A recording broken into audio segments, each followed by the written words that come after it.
Ну вот, костерок горит. Вот, боделинку маленькую принес.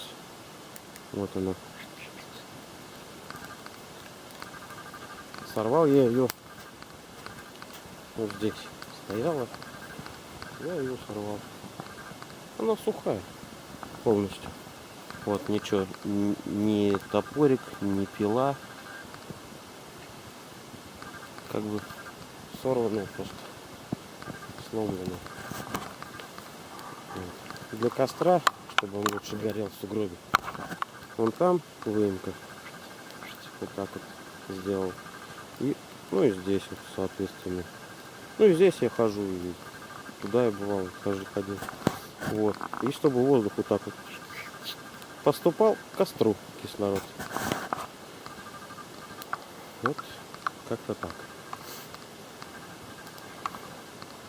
Так что сейчас я эту маленькую боделинку сожгу. Посижу около костерка. Посмотрю вечерний закат сквозь деревья. Подумаю обо всем хорошем.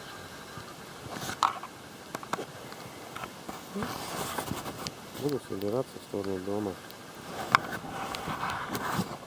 Не, мне в лесу нравится. Я поэтому и хожу в лес. Мне здесь нравится. Тихо, хорошо, спокойно.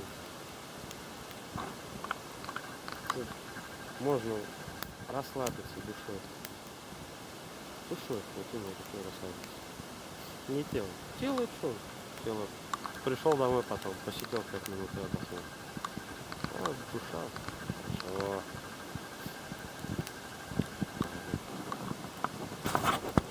Ну, там